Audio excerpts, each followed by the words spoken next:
In this lab, we're going to take some measurements using the materials we have here to measure the quantities. We're using an electronic mass balance. We've got a graduated cylinder, and we've got a meter stick. Okay, so what we're going to start with is the mass of this graduated cylinder. It is a tube, so a cylinder, and these marks on it are graduations, so we call it a graduated cylinder. Okay.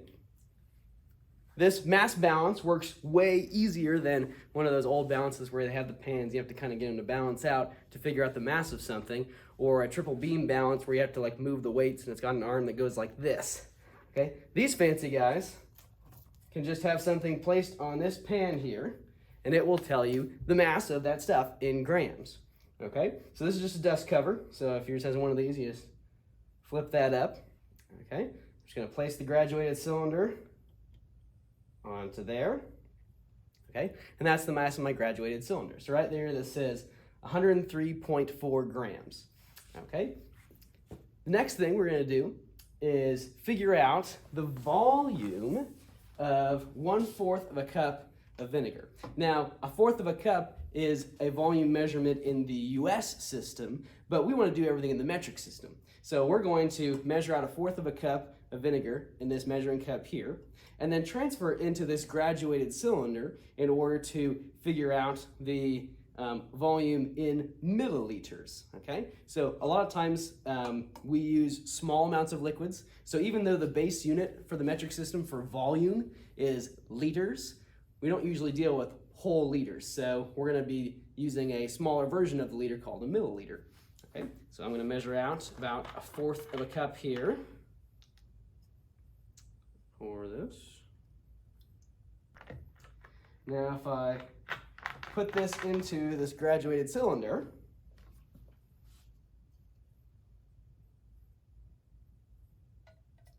like so,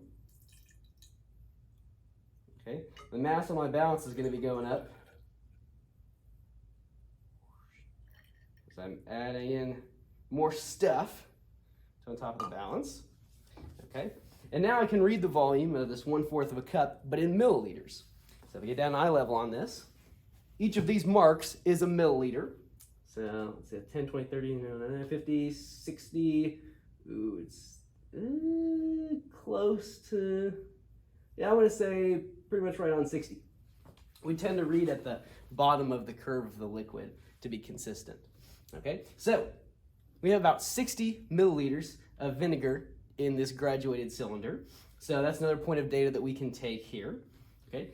Now we also can take a piece of data of the mass of all of this together. So the graduated cylinder and the vinegar together have a mass of 163.7 grams. Okay. Now if I wanted to know the mass of the vinegar only, there is a trick we can use with the balance, but I've already kind of lost that chance because I've already put the liquid in here. So what we could do is subtract out the mass of the graduated cylinder, because right now this 163.7 grams is the mass of all of this stuff, the cylinder and the vinegar.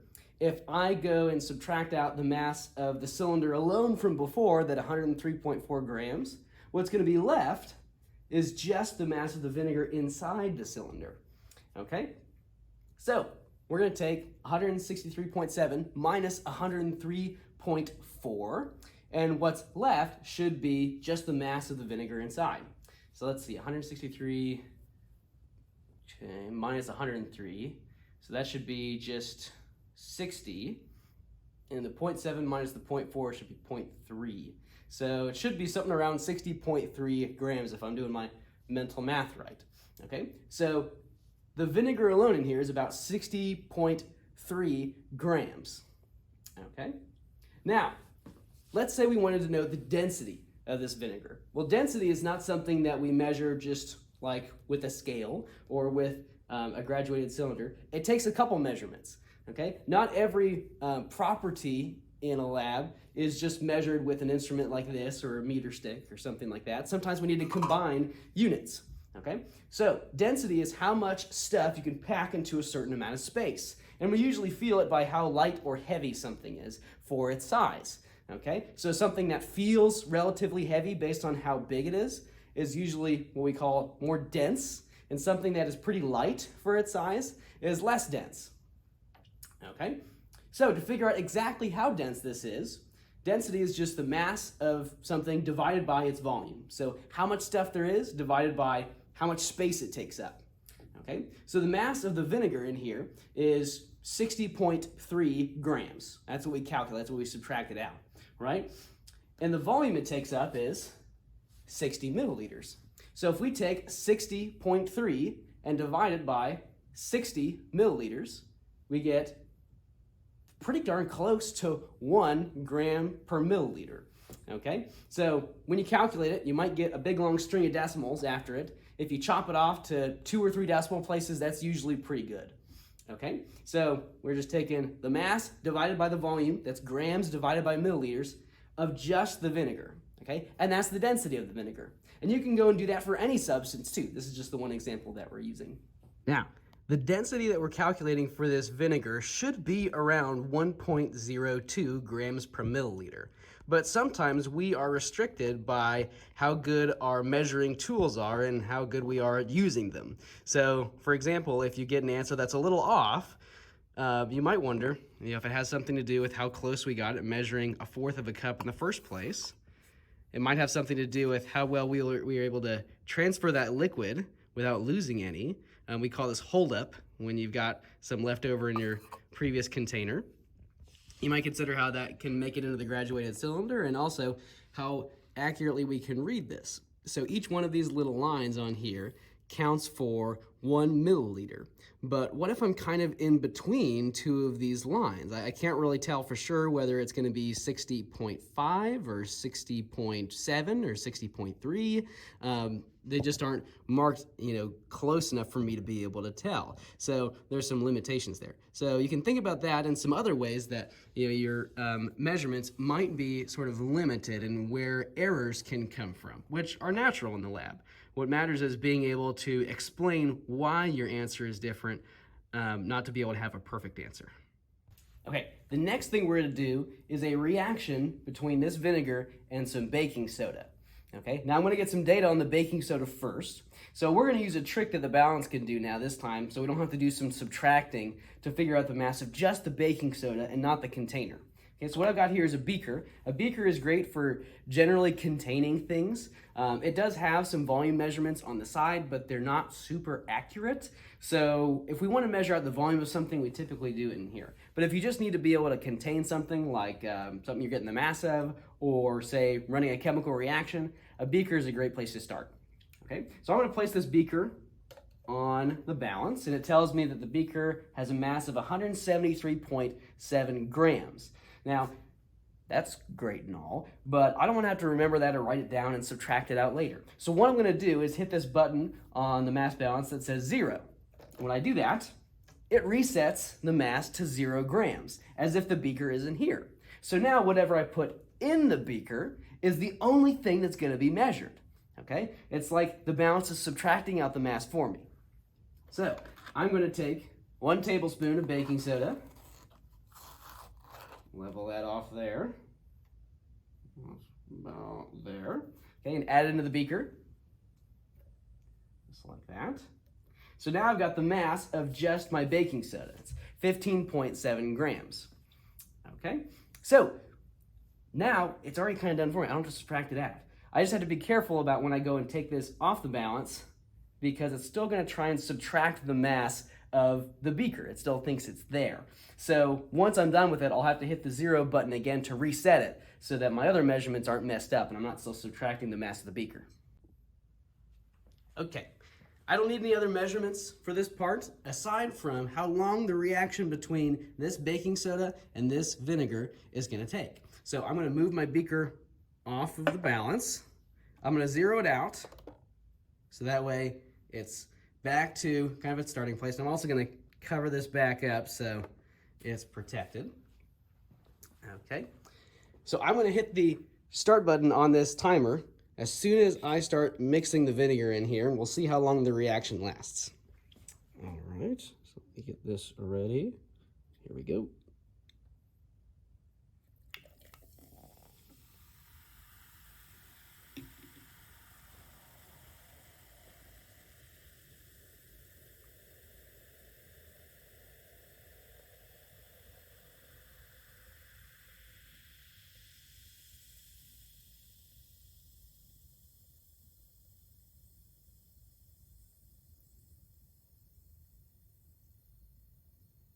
So a lot of action happens all at once. Now, it's still bubbling a little bit, but most people will kind of stop their timer around here just because otherwise it just seems like it's going to fizz forever. Now, it won't, because at some point the vinegar and the baking soda will continue to react until one of them runs out. But, I'm not going to sit here and wait for it to go for a couple of minutes, and you probably don't want to watch that either. I'm going to stop this and say it's pretty much petered out around 1 minute and 3 seconds and about 0.66 of a second. So 1 minute and 3.66 seconds. Okay, next we're going to work with one of these wooden cubes. We're going to figure out the mass of the cube. We're going to figure out the length of the cube. We're going to figure out the area of a face of the cube.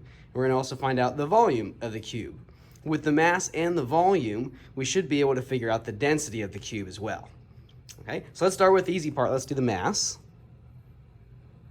So I just got to set it up on the mass balance, and it tells me 7.3 grams. Okay, so the cube has a mass of 7.3 grams. Now, if I want to figure out the density, I also need to know how much space this takes up. So I can take that 7.3 grams and divide it by that amount of space. So one of the ways you can measure volume is with milliliters, but another way you can do it is with centimeters, by centimeters, by centimeters, okay? Or cubic centimeters, or centimeters cubed, okay? So we're going to measure the length of one of these sides. If we take the length times the width of one side, that length times width gives us the area of one of these faces, okay? And then length times width times height is going to give us that area across that whole height here. If you imagine like a bunch of stacks of paper, like just all the way up to the top there, okay? So that'll give us the volume, the 3D space that this takes up for these 3 dimensions, okay? So we're going to take length alone, then length times width, then length times width times height to get the volume. All right, so let's look at our meter stick here. Let's see if I can zoom in a little bit more. Scooch this over here. All right, get this in view. Ooh, that's not very good. Let me see if I can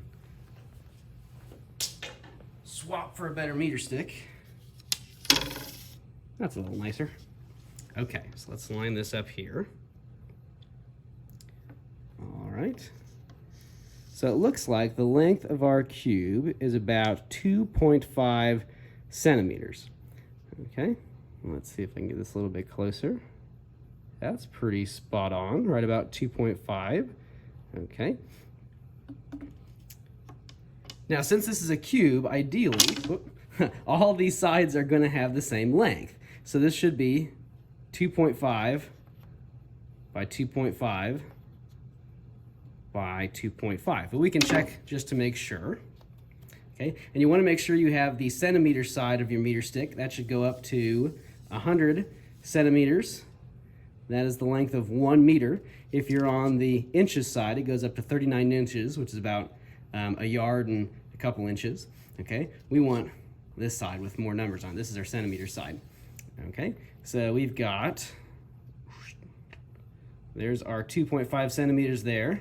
Let's do this side. 2.5 centimeters there, looking good. And then one more this way.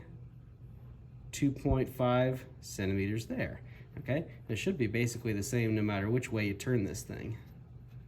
2.5, about 2.5, about 2.5, nice.